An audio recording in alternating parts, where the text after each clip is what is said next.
పెట్టుకోండి. ముందు ప్రజలు ఏం చేయాలి అంటే ప్రభుత్వం ఏదైతే అభివృద్ధి నమూనా చెప్తుందో దాన్ని పట్టించుకోవడం మానేయాలి. ప్రజలు కూడా ఏం చేయాలి అంటే ఈ ఫాజిల్ ఫ్యూయల్స్ వాడడము, ఫాజిల్ ఫ్యూయల్స్ లేకపోతే బొగ్గు వాడడము, కరెంటు కోసం బొగ్గు వాడడము, లేకపోతే నీళ్ళ కోసం నీళ్ళు, ఇవన్నీ వాడడం మానేయాలి.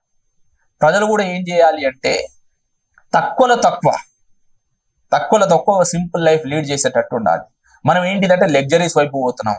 మనకు కార్లు కావాలి, మనకు రకరకాల బట్టలు కావాలి, మన ఇంటికి రకరకాల డెకరేషన్లు కావాలి. ఈ డెకరేషన్ల కోసము, ఆ కార్ల కోసము, ఆ ఇంజన్ల కోసం ఏంటిదంటే ఈ కొండలని, లేకపోతే ఆ ఆయిల్ అని, లేకపోతే పెట్రోలియం అని, లేకపోతే ఇంకోటి బొగ్గు అని తీస్తున్నారు. వాళ్ళు మనల్ని వంకగా చూపి, మనల్ని సాకుగా చూపి వాళ్ళు ప్రకృతిని విధ్వంసం చేస్తున్నారు. కావున ప్రజలు కూడా మేల్కొని ఏంటిదంటే వీటి వల్ల మనకు రాబోయే సరే ఇప్పుడు మనం బాగుంటామేమో, ఇప్పుడు మనకు లగ్జరియస్ లైఫ్ ఉంటదేమో, కానీ మనకు రాబోయే తరాలకు ఉన్న నష్టాన్ని వాళ్ళు గుర్తించి మన స్వార్థాన్ని మనం వీడి ఏంటిదంటే రాబోయే తరాలకు మేలు చేసే ప్రయత్నం చేయాలి. ఒకవేళ మనం మన స్వార్థం మాత్రమే చూసుకుంటే రాబోయే తరాలకు ఏం మిగలదు, ఒక విషం తప్పితే, చావు తప్పితే.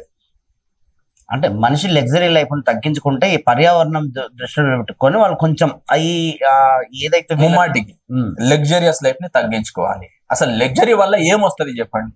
లగ్జరియస్ లైఫ్ వల్ల నష్టమే తప్పితే లాభం లేదు. ఒకవేళ లాభం ఉంది అంటే ఏం లాభం ఉందో వాళ్ళు అనుభవించే వాళ్ళు చెప్పాలి.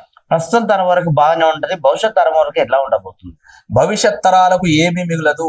ఒక పూట తినడానికి తిండి కూడా మిగలదు, నిల్చోవడానికి ఒక షెల్టర్ కూడా ఉండదు. ఎందుకంటే వేడి అంతగా పెరిగిపోతుంది. కొద్ది రోజుల్లో నేను ఇంతకుముందు చెప్పినట్టు కొన్ని రోజులు అంటే 2040 అంటే 2040 వరకల్లా ఏంటిదంటే ముంబై సగం మునిగిపోతుంది, చెన్నై సగం మునిగిపోతుంది. మన తీర ప్రాంతాలు ఏవైతే ఉన్నాయో అక్కడ ఉన్న పట్టణాలన్నీ కూడా కొట్టుకుపోతాయి. సముద్ర మట్టం పెరుగుతుంది, నీళ్ళన్నీ పైకి వస్తున్నాయి. దేని వల్లనంటే ఓషన్ వార్మింగ్ వల్ల. ఓషన్ వార్మింగ్ దేని వల్లనంటే ఇండస్ట్రియలైజేషన్ ప్రాసెస్ వల్ల ఏవైతే విషవాయువులు ఉన్నావో అన్ని వేడిని మొత్తం బయటకు వచ్చేటట్టు చేస్తున్నాయి. దాంతో పాటు ఏంటంటే గ్లోబల్ వార్మింగ్ పెరుగుతుంది. ఓషన్ వార్మింగ్ మాత్రమే కాకుండా గ్లోబల్ వార్మింగ్ పెరుగుతుంది. గ్లోబల్ వార్మింగ్ ఏంటిది? Industrial revolution. ఇంకోటి చెప్పడం మర్చిపోయినాను చూడండి, ప్రపంచానికి పెద్ద శత్రువు అమెరికానే. ప్రపంచం ఈ అమెరికా ఏవైతే పాలసీని నిర్మిస్తుందో అవన్నీ కూడా ఏంటిదంటే ప్రకృతికి విరుద్ధంగా ఉంటాయి అన్నట్టు. అయితే ఇండస్ట్రియల్ రెవల్యూషన్ మన దగ్గర ఎప్పుడైతే ప్రపంచంలో అడుగుపెట్టిందో, అంటే పారిశ్రామిక విప్లవం ఎప్పుడైతే ముందుకు వచ్చిందో, ఎప్పుడైతే పుట్టుకొచ్చిందో, దాన్ని అప్పట్లో అందరు ఏమనుకున్నారంటే ఇది ఒక పెద్ద వరం అనుకున్నారు, కానీ అది పెద్ద శాపంగా మారింది. ఈ రోజు ఇండస్ట్రియల్ రెవల్యూషనే ఒక పెద్ద కర్జ్గా మారిపోయింది, ఒక శాపంగా మారిపోయింది. ఆ ఇండస్ట్రియల్ రెవల్యూషన్ ని ఆధారం చేసుకొని దాని మీద పునాదులు ఏవైతే మనం కట్టుకున్నామో ఆ పునాదుల్ని ఆధారం చేసుకుని మనం ఇప్పుడు ఈ ఇండస్ట్రియలైజేషన్ ప్రాసెస్ చేస్తున్నాము అంటే మనల్ని మనం నాశనం చేసుకుంటున్నాం అన్నట్టు. కావున మనం మేల్కొని ఇండస్ట్రియలైజేషన్ ప్రాసెస్ ఏదైతే ఉందో, లేదా ఇండస్ట్రియల్ రెవల్యూషన్ ఇంప్లిమెంట్ చేసే పాలసీలు ఏవైతే వస్తున్నాయో మన ముందుకు, వాటిని అన్నింటిని మనం వ్యతిరేకించాలి. మేల్కొని ఒక ఆలోచించుకుంటే మనం నిర్ణయాలు తీసుకోవాలి దీనికి సంబంధించి. చివరికి చెప్పండి, ఇటు డిపార్ట్మెంట్ అంటే అధికారులు కావచ్చు, ప్రజలు కావచ్చు, వచ్చే తరాలను ఎట్లా కాపాడుకోవాలంటే పర్యావరణం మీద వాళ్ళ ఆలోచన మీద ఎట్లా ఉంటుందని మీరు ఒక మెసేజ్ ఇస్తారు. నేను అదే చెప్తున్నాను, ప్లాస్టిక్ వాడుతున్నాము. ప్లాస్టిక్ వాడాల్సింది ఒక 50 సంవత్సరాల క్రితం ప్లాస్టిక్ ఉన్నది, ఇంత వాడినామా? 50 సంవత్సరాల క్రితము ఏ సీజన్ లో రావాల్సిన పండు ఉంటుందో ఆ సీజన్ లోనే వచ్చేది. సమ్మర్ లో అంటే ఎండాకాలంలో మాత్రమే మీకు ఏంటిదని మామిడి పండ్లు దొరికేవి. ఇప్పుడు వానాకాలంలో కూడా మామిడి పండ్లు దొరుకుతున్నాయి. వర్షాకాలంలో మాత్రమే మీకు ఏంటిదంటే సీతాఫలాలు దొరికేటివి, ఇప్పుడు ఎప్పుడు పడితే అప్పుడు దొరుకుతున్నాయి. కూరగాయలు కూడా అంతే. మనం ఏం చేసినాము, ఆర్టిఫిషియల్ గా వాటిని పండించే పద్ధతులు తయారు చేసినాము. అది కూడా ప్రకృతికి విరుద్ధంగానే ఉందన్నట్టు. ఎప్పుడైతే అది జరుగుతుంది, దేనికోసం చేసినాము? మన కోసం. మనం కొంచెం మనకున్న స్వార్థం కోసం మనం ఏంటిదంటే అది కూడా తినాలి, ఇది కూడా తినాలి, అట్లా కూడా ఉండాలి, ఇట్లా కూడా ఉండాలి అన్నట్టు చేసినాం. రెండోది, 50 సంవత్సరాల క్రితము మన ఇళ్ళు ఎట్లుండేటివి, ఇప్పుడు అన్ని ఆర్సీసీ రూఫ్లు అయిపోయినాయి. ఆర్సీసీ రూఫ్లు పోయి మళ్ళీ అందులో పిఓపీలు వచ్చేసినాయి. పిఓపీలు పోయి మళ్ళీ ఇప్పుడు ఏంటిదంటే ఇంటీరియర్ డెకరేషన్లు వచ్చినాయి, ఇంటీరియర్ డిజైనింగ్లు వచ్చేసినాయి. వీటన్నిటి వల్ల కూడా ఏంటిదంటే ప్రకృతికి నష్టం ఉంది. వీటి నుంచి మనం వెనక్కి తగ్గాలి, వీటిని మనం విరమించుకోవాలి. ఏం సార్ గుడిసెల్లో ఉండాలంటే ఉండాలి, మరి ఇంకా ఉండక తప్పదు. రాబోయే రోజులు అదే జరగబోతుంది. మీరు ముంబై పోయి చూడండి, పెద్ద పెద్ద మేడలు ఉంటాయి. అక్కడ వాళ్ళు ఏం చెప్తున్నారంటే అక్కడ మన స్లమ్ ఏరియాలు కూడా ఉంటాయి. ఆ స్లమ్ ఏరియాలో జోబడి పట్టెలు ఉంటాయి, గుడిసెలు ఉంటాయి. వాళ్ళని చూసి వీళ్ళు ఏమంటున్నారంటే వహీ జిందగీ హమ్కు అచ్చి దిగ్ రహీ హై అని చెప్తున్నారు. అంటే ఆ బతికే బాగుంది, మేము ఇక్కడ ఎంత కోటీశ్వరులుగా ఉన్నా, ఎంత పెద్ద మేడల్లో ఉన్నా కానీ మాకు తృప్తి లేదు. ఎందుకంటే మేము రకరకాల ప్రకృతికి సంబంధించి, అంటే ఆ వేడికి సంబంధించిన ఏవైతే పర్యవసానాలు ఉన్నాయో మేము అనుభవిస్తున్నాము. వాళ్ళకి ఏమున్నాయి చెప్పండి? వాళ్ళకి కష్టాలు ఉండొచ్చు కానీ నష్టాలు లేవు, మాకు నష్టాలు లేవేమో కానీ కష్టాలు ఉన్నాయి అని చెప్తున్నారు వాళ్ళు. సార్ ఒక ప్రొఫెసర్ కష్టాలు మాకు కష్టాలు లేవు కానీ నష్టాలు ఉన్నాయని చెప్తున్నారు. ఒక ప్రొఫెసర్ గా చెప్పండి, మీరు ఒక రైతు పంట పండించాలంటే నీరు కావాలి వాడికి.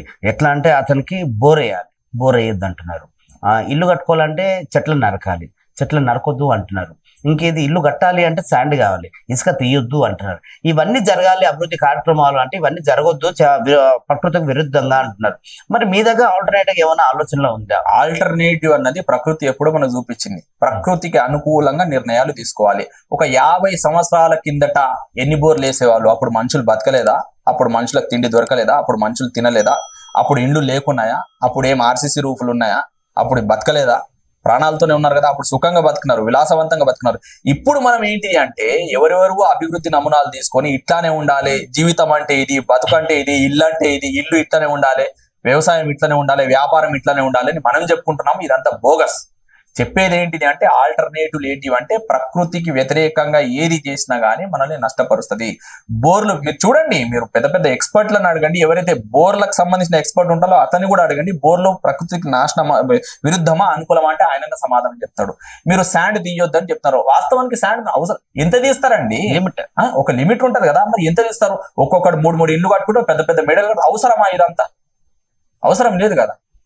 ఒక మాఫియా, శాండ్ మాఫియానే జరుగుతుంది అంటే ఇది మొత్తం కూడా ఏంటో మాఫియా కోసం. ఇదంతా sand mafia, land mafia, real estate పేరుతో ల్యాండ్ మాఫియా, కన్స్ట్రక్షన్ పేరుతోని శాండ్ మాఫియా, తర్వాత ఏంటిదంటే అధికారం పేరుతోని వైన్ మాఫియా ఉంది, తర్వాత ఏంటిదంటే మైన్ మాఫియా ఉంది, మొత్తం గ్రానైట్ మాఫియా, లేకపోతే కొండలు గుట్టలు కొట్టుకో. మరి ఎలా జీవించాలి మనుషులు? సామాన్యులు ఇల్లు కట్టుకోవాలి, ఇంటీరియర్ చేసుకోవాలి, ఏదో వ్యవసాయం పండించాలి. ఇవన్నీ జరగాలి అంటే ఏదో దగ్గర నష్టం జరగాలి, దాన్ని మళ్ళీ ఫుల్ఫిల్ చేసుకోవాలంటే నష్టం ప్రకృతికి జరుగుతుంది అంటే ప్రకృతికి కాదు, మనల్ని మనం నష్టపరుచుకుంటున్నాం. మనతో పాటు వేరే జీవులు ఏవైతే ఉన్నాయో ఆ జీవుల్ని కూడా మనం నష్టపరుస్తున్నాం అన్నట్టు. మనకి ఎక్కడిది ఆ హక్కు చెప్పండి?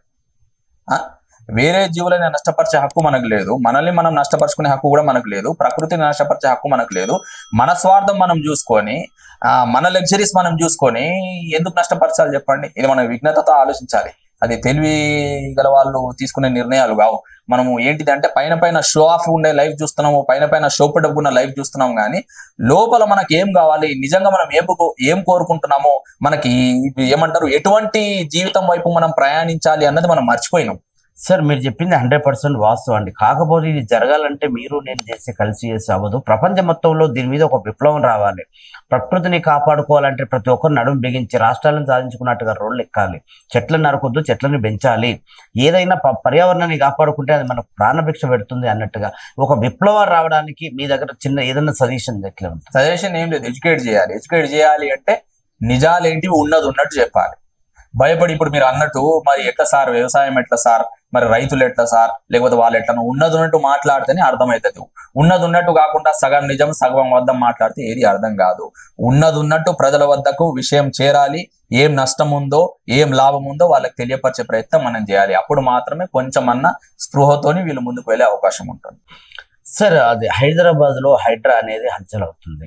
ప్రస్తుతం ఉన్న పరిస్థితుల్లో చెరువులను కాపాడుకోవాలి, కుంటలను కాపాడుకోవాలి, దాని మీద రాష్ట్ర ప్రభుత్వం కూడా చాలా సీరియస్ గా తీసుకొని ఒక కమిషన్ ఏర్పాటు చేస్తుంది. సో ఈ హైడ్రాని మీరు ఎలా చూస్తారు సార్? హైడ్రా వెనకాల ఉన్న లక్ష్యాలు ఏవైతే ఉన్నాయో అవి మంచివే, కానీ ఉద్దేశాలు మాత్రం నాకు స్పష్టంగా కనబడట్లేదు. హైడ్రా నిజంగా ఏవైతే లక్ష్యాల కోసం పనిచేస్తుందో ఆ లక్ష్యాల కోసం పనిచేస్తే హైదరాబాద్ అన్నది హైదరాబాద్ లాగానే ఉంటుంది, లేకపోతే అది హైదరాబాద్ అయిపోతుంది. ఇప్పుడు హైడ్రా అని 6 నెలల ముందు మనం చూసినాం ఎంత పెద్ద గడబడి చేసిందో, ఎంత పెద్ద దానికి వ్యతిరేకంగా ఆందోళన కూడా వచ్చినాయి అన్నట్టు. అయితే హైడ్రా వల్ల నిజంగా ఎవరికి నష్టం ఉంది, ఎవరికి లాభం ఉంది అని మనం ఆలోచించాలి. హైడ్రా చేస్తున్న పనులు కూడా ఎవరిపైన, హైడ్రా చేస్తున్న ప్రయోగాలు, పనులు కాదు కానీ హైడ్రా చేస్తున్న ప్రయోగాలు కూడా ఎవరిపైన జరుగుతున్నాయి. నిజానికి హైడ్రాకైనా కానివ్వండి, ప్రభుత్వానికి చిత్తశుద్ధి ఉంటే సామాన్యుల జోలికి, పేదవాళ్ల జోలికి వెళ్ళకూడదు. వాళ్ళకి ఏంటిదంటే ప్రభుత్వ భూమి లేదు కాబట్టి, వాళ్ళకి కావాల్సిన ప్రైవేటు భూమి కూడా లేదు కాబట్టి దొరికిన చోటనే వాళ్ళు ఒక టెంపరీగా గుడిసెలు వేసుకొని ఉంటారు, ఒక చిన్న కర్ర కట్టుకొని ఉంటారు. అవునా? దాన్ని కూల్చేయడము, మీరు ఇక్కడ ఉండొద్దు, ఇది క్యాచ్మెంట్ ఏరియా, ఇది బఫర్ ఏరియా, ఇది నదులకు సంబంధించిన ఏరియా, ఇది చెరువులకు సంబంధించిన ఏరియా, మీరు ఇక్కడ ఉండొద్దు అన్నట్టు వాళ్ళని నానా కష్టాలు, నానా ఇబ్బందులకు గురి చేసింది హైడ్రా. సామాన్యులని భ్రమ పెట్టి రాజకీయ ఇది ఏదైతే రియల్ ఎస్టేట్ వాళ్ళకు చెప్తాను, అదే చెప్తున్నాను వీటిని లోపల నుంచి బయటకు తీసుకొచ్చి అయితే ఇప్పుడు సరే గడబడి చేసింది బాగానే ఉంది, అంతే చేసింది. అదే సందర్భంలో మూసీ నదికి దగ్గరగా ఉండేది గడ్డిపేట, నానకరాంగూడ, కోకాపేట, ఈ ఏరియాల్లో మొత్తం క్యాచ్మెంట్ ఏరియా. ఆ సన్ సిటీ దగ్గర పోయి చూడండి, రాజేంద్ర నగర్ వెనకాల పోయి మీరు చూడండి, అక్కడ ఉన్న ఇండ్లు అన్ని కూడా ఏంటిదంటే క్యాచ్మెంట్ ఏరియాలో బఫర్ జోన్లలో ఉన్నాయి మొత్తం. మరి అక్కడ ఎప్పుడన్నా హైడ్రా పోయి అక్కడ ఉన్నత వర్గాలు లేకపోతే డబ్బు కలిగిన వాళ్ళ జోలికి ఎప్పుడన్నా పోయే ప్రయత్నం చేసిందా? పెద్ద పెద్ద ఐటీ కంపెనీలు కానివ్వండి, లేకపోతే ఇండస్ట్రియల్ పార్కులు అన్ని కూడా ఏంటిదంటే ఈ బఫర్ జోన్లలో లేకపోతే హైడ్రా దేన్నైతే లక్ష్యం చేసుకుని ఉంటుందో అటువంటి ఏరియాల్లో మాత్రమే ఉన్నాయి అన్నట్టు. మరి వాటిని ఎందుకు కూల్చలేదు ఇప్పటి వరకు? ఏదో ఒక నాగార్జునకు సంబంధించిన ఎన్ కన్వెన్షన్ కూల్చింది, అది కూడా ఏంటిదంటే చూపించడానికి, ఏంటంటే మేము పెద్దవాళ్ళైనా పేదవాళ్ళైనా మనకు అందరు సమానం అన్నట్టు. పేదవాళ్ళ జోలికి మొత్తం ఇప్పుడు పోవడం స్టార్ట్ చేసింది. పేదవాళ్ళ జోలికి కూడా ఏంటంటే సుందరీకరణ పేరుతోని అక్కడ ఉన్న గుడిసెలు తొలగిస్తాం, అది చేస్తాం, కానీ అది కూడా రియల్ ఎస్టేట్ లో భాగం అన్నట్టు. అంటే పేదవాళ్ళని నిలగొట్టి సామాన్యుని నిలగొట్టి అక్కడ ఏంటిదంటే ఒక ఇండస్ట్రీయో లేకపోతే ఒక రియల్ ఎస్టేట్ వ్యాపారం చేద్దామనే ఉద్దేశంతో ఉంది అని మనకు స్పష్టం అవుతుంది. ఒకవేళ నిజానికి చిత్తశుద్ధి ఉంటే ఇప్పటికీ అప్పట్లో కూల్చినట్టు కూల్చివేతలు ఎందుకు లేవు? అప్పట్లో చేసినట్టు మీరు ఎందుకు గడబడి చేయట్లేదు? అంటే మీరు కూడా ఏంటిదంటే కామ్గా అయిపోయినారు. ప్రభుత్వం కేవలం వచ్చిన కొత్తలో ఒక షో ఆఫ్ చేయడానికి మేము ఏదో చేయబోతున్నాం, ఏదో చేస్తాం, ఏదో ఉద్ధరించబోతున్నాం అన్నట్టు చేసిన తప్పితే వేరేది ఏం లేదు. గత ప్రభుత్వానికి ఈ ప్రభుత్వానికి తేడా లేదు. అది ఇంకో రకంగా చేసింది, ఇది ఇంకో రకంగా చేసింది. అది ఆల్ చదివింది, ఇది ఏబిసిడీలు చదువుతుంది, అన్ని అక్షరాలే. హైడ్రాన్ని ఓ రకంగా స్వాగతిస్తూనే ఇంకో రకంగా వ్యతిరేకిస్తున్నారు మీరు. ఎందుకంటే చాలా వరకు కూడా ఫామ్ హౌస్లు కూలబెట్టి మధ్యతరగతి వాళ్ళకి కూడా అక్కడ ఉన్న ప్లేస్ని వీళ్ళు ఖాళీ చేయడం వల్ల వాళ్ళకి ఇంకా మంచి పొజిషన్ లో ఇల్లు కట్టించే ఆలోచన వేసుకుంటుంది ప్రభుత్వం. దాని ఎట్లా వస్తారు సార్ మీరు? దీనికన్నా విలువైంది ఇచ్చారు. అక్కడ ఎవరికి ఇల్లు కట్టించింది? ఎక్కడ ఇచ్చింది? పేదవారికి, మూసీ నది పక్కన ఉన్న వారికి ఇల్లు కూల్చే ప్రయత్నం చేసి మంచి ప్లేస్ లో వాళ్ళకి ఇల్లు కట్టిందా? పంటాలు అందినాయా? అందినాయి కదా సార్ కొందరికి. ఎవరికి అంది? అందలేదు. ఇది కేవలం చెప్తున్న మాటలు ఇక్కడ అక్కడ. ఇంకోటి ఏంటిదంటే ఫస్ట్ మీరు పేదవాళ్ళ జోలికి ఎందుకు పోతున్నారండి? వాడు మహా అంటే ఒక 50 గజాలు 60 గజాలు 100 గజాలు కబ్జా చేస్తాడు, లేకపోతే వాడు ఉండడానికి ప్రయత్నిస్తాడు. వందలాది ఎకరాలు లేకపోతే వేలాది ఎకరాలు కబ్జా చేసి పెద్ద పెద్ద ఫామ్ హౌస్లు లేకపోతే పెద్ద పెద్ద విల్లాలు పెద్ద పెద్ద వెంచర్లు కట్టుకుంటున్న వాళ్ళ జోలికి మీరు ఎందుకు పోవట్లేదు? అంటే ఇక్కడ మీ ఉద్దేశం ఏంటంటే స్పష్టం అవుతుంది కదా. ఇంకోటి కూడా ఏంటిదంటే పేదవాళ్ళని ప్రభుత్వం, నాకు ఎట్లా అర్థమవుతుంది అంటే పేదవాళ్ళని ముందు పెట్టి ప్రభుత్వం ఏంటిది అంటే ఒక గేమ్ ఆడింది. ఏం గేమ్ అంటే ఎప్పుడైతే అంటే కేవలం ప్రభుత్వం ఏం అనుకుంది అంటే మాకు గుర్తింపు రావాలి, మేము ఏదో చేయబోతున్నాము మంచి కోసము, ప్రకృతికి అనుకూలంగా మేము ఏవో కొన్ని పథకాలు కానివ్వండి లేకపోతే కొన్ని ఏమంటారు స్టెప్స్ తీసుకోబోతున్నాము, అడుగులు వేయబోతున్నాము అన్నట్టు నటించింది. ఎప్పుడైతే ఎన్ కన్వెన్షన్ కూల్చివేసిందో అందరు చప్పట్లు కొట్టినారు. ఎన్ కన్వెన్షన్ అయిపోయిన తర్వాతే పేదవాళ్ళ మీద పడింది ప్రభుత్వం. పేదవాళ్ళ మీద పడిన తర్వాత ప్రభుత్వానికి తెలుసు అక్కడ నుంచి వ్యతిరేకత వస్తుంది, అక్కడ నుంచి తిరుగుబాటు వస్తుంది అని. ప్రభుత్వానికి కూడా కావాల్సింది ఏంటిది? అదే. ఎప్పుడైతే పేదవాళ్ళు తిరగబడ్డారో, ఎప్పుడైతే అక్కడ నుంచి తిరుగుబాటు మొదలైందో, ఎప్పుడైతే వాళ్ళు వ్యతిరేకించినారో ప్రభుత్వం ఏం చెప్పింది అంటే సరే పేదవాళ్ళ కోసం ఏంటిదంటే మేము కొన్ని రోజులు ఆగుతాము, మీకోసం మేము ఏంటిదంటే ఇంత మంచి నిర్ణయాన్ని కూడా ఆపే ప్రయత్నం చేస్తాం, లేకపోతే ఈ నిర్ణయాన్ని మేము విరమించుకునే ప్రయత్నం చేస్తాం అన్నట్టు కొన్ని మెసేజ్లు సందేశాలు పంపించింది. అట్లా మనం ఇక్కడ మనం ఏం అర్థం చేసుకోవాలి అంటే పేదవాళ్ళ దగ్గరికి మనం వెళ్ళినప్పుడు పేదవాళ్ళు వద్దు అంటే మనం ఆగిపోయినాము. ఇప్పుడు పేదవాళ్ళ దగ్గరికి మనం పోవట్లేదు. ఇప్పుడు అందరికి న్యాయం సమానం కాబట్టి, అందరికి న్యాయం ఒకేలా ఉంటుంది కాబట్టి ఇప్పుడు నేను ఉన్నోని దగ్గరికి పోతే కూడా వాడు ఏమంటాడు, మళ్ళీ వాళ్ళ దగ్గరికి పోలేదు, వాళ్ళని ఏమంటాలో నన్ను అంటున్నావు కదా, అందుకే నా దగ్గర కూడా రావద్దు అంటూ, కావున వాళ్ళ దగ్గరికి కూడా పోమన్నట్టు నిజంగా పేదవాళ్ళని అడ్డుపెట్టి పెద్దవాళ్ళని కాపాడే ప్రయత్నం హైడ్రా రూపంలో నాకు కనిపిస్తుంది. హైడ్రా పేరుతో ప్రజలని మరొకసారి ప్రభుత్వం మోసం చేసిందంటారా? 100% మోసం చేసింది.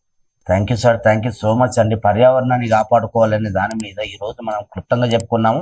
50 సంవత్సరాల కింద మనం ఎక్కడి నుంచి వచ్చామో పూర్తి గుడిసెలోకి మరి తిరిగి అక్కడే వెళ్లాల్సి వస్తుంది. ఎందుకంటే ప్రకృతి ఆల్రెడీ కన్నెరగ చేస్తుంది. ఇప్పటికే ప్రాణాలు కోల్పోవడం, ఎన్నో విపత్తులు కూడా వచ్చి మనుషులను టచ్ చేసిపోయినాయి.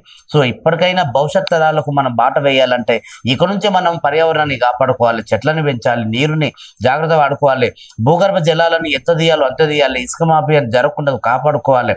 ఇట్లా చాలా ఉన్నాయి సార్ చెప్పుకుంటూ పోతే. సో పర్యావరణాన్ని కాపాడుకోవాల్సిన బాధ్యత ప్రతి ఒక్కరు తీసుకోవాలి. ఇక్కడ ప్రొఫెసర్ గారు చెప్తున్న విషయాలందరూ దృష్టిలో పెట్టుకుని ప్రతి ఒక్కరు కూడా లీడ్ తీసుకొని ముందుకు వెళ్తారని మరో అంశంతో మరో వారం మీ ముందుకు వస్తాం. చూస్తూనే ఉన్నాను మీటివ్ న్యూస్. నేను మీ Prasad Kalwakurthy. Thank you so much అండి. Thank you. హైడ్రా అడగలేమా? మీరు చూస్తున్నది మీ TV news. Motivate, educate, entertain.